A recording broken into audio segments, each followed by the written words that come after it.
Bismillahirrahmanirrahim. Assalamualaikum warahmatullahi wabarakatuh. Saya Trisastri Oktiati, guru mata pelajaran PPKN di SMA Negeri 1 Cikarang Barat.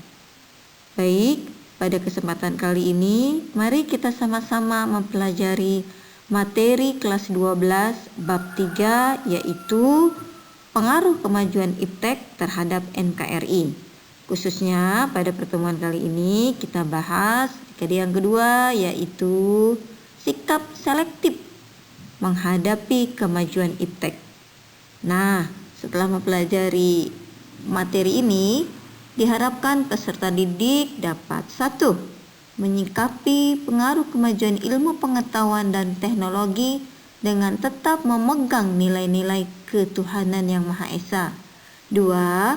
Peserta didik dapat menyikapi pengaruh ilmu pengetahuan dan teknologi dalam bingkai Bhinneka Tunggal Ika.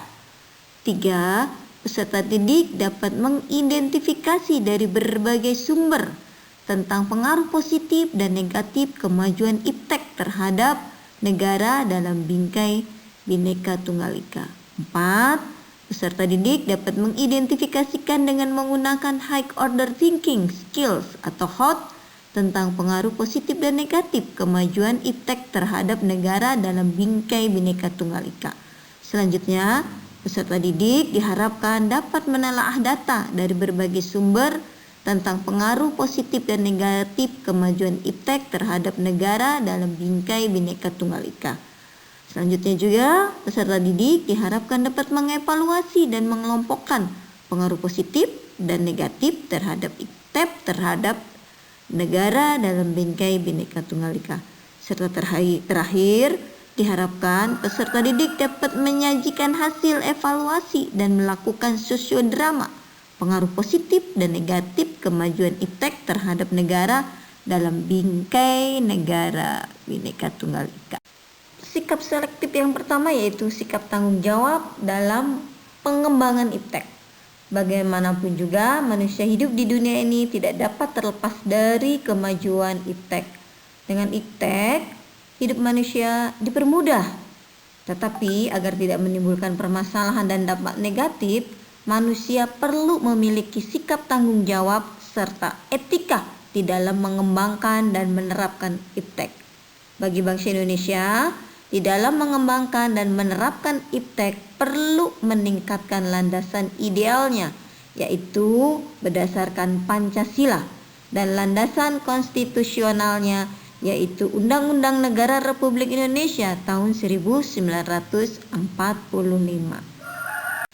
Sementara itu, Undang-Undang Dasar Negara Republik Indonesia tahun 1945 mengamanatkan bahwa tujuan nasional antara lain untuk memajukan kesejahteraan umum dan mencerdaskan kehidupan bangsa. Nah, dalam Undang-Undang Dasar Negara Republik Indonesia tahun 1945 jelas bahwa pengembangan dan pemanfaatan iptek untuk meningkatkan kecerdasan dan kesejahteraan rakyat secara lahir maupun batin. Seperti yang kita tahu, perkembangan ilmu pengetahuan dan teknologi mempunyai dua sisi negatif dan sisi positif. Sisi negatifnya seperti dapat merusak moral seseorang, di mana internet menjadi media ilmu pengetahuan dan teknologi yang dapat mempengaruhi moral seseorang, seperti halnya konten yang berbau negatif dan yang lainnya. Yang kedua, dapat menimbulkan polusi. Perkembangan ilmu pengetahuan dan teknologi yang semakin pesat dan banyak dimanfaatkan. Akan tetapi di samping itu banyak sekali polusi pencemaran yang dihasilkan dari perkembangan ilmu pengetahuan dan teknologi itu sendiri, baik polusi air, udara, tanah, dan sebagainya. Yang ketiga, sisi negatif yang ketiga yaitu dapat membuat seorang semakin malas. Karena ilmu pengetahuan dan teknologi memiliki tujuan untuk mempermudah dan memanjakan manusia. Jadi manusia akan semakin malas sebab sudah ada teknologi yang dapat menggantikan dirinya bekerja. Sedangkan sisi positifnya Ilmu pengetahuan dan teknologi dapat meringankan berbagai masalah yang dihadapi oleh manusia.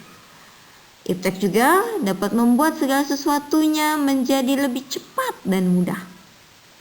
Ilmu pengetahuan dan teknologi juga dapat mengurangi pemakaian bahan-bahan yang alami, seperti semakin yang langka. Iptek juga membawa manusia ke arah yang lebih maju dan modern. Sikap selektif terhadap pengaruh kemajuan ilmu pengetahuan dan teknologi ada tiga sikap yang bisa diambil oleh bangsa kita dalam menghadapi kemajuan iptek. Pilihan yang pertama yaitu menolak dengan tegas semua pengaruh kemajuan iptek dalam semua aspek kehidupan. Yang pertama ini mungkin sangat sulit dan tidak juga kita pilih. Yang kedua, menerima sepenuhnya pengaruh ilmu pengetahuan dan teknologi tanpa disaring terlebih dahulu. Dan ini juga tidak sesuai dengan bangsa kita. Pilihan yang ketiga yaitu bersikap selektif terhadap pengaruh kemajuan ilmu pengetahuan dan teknologi, yaitu mengambil hal-hal positif dari kemajuan iptek dan membuang hal-hal negatif dari kemajuan ilmu pengetahuan dan teknologi. Sikap yang ketiga inilah yang dipilih oleh bangsa kita, yaitu kita mengambil positifnya serta membuang. Mungkin membuang akan sangat sulit, maka mungkin yang bisa kita lakukan adalah meminimalkan pengaruh negatif dari ilmu pengetahuan dan teknologi.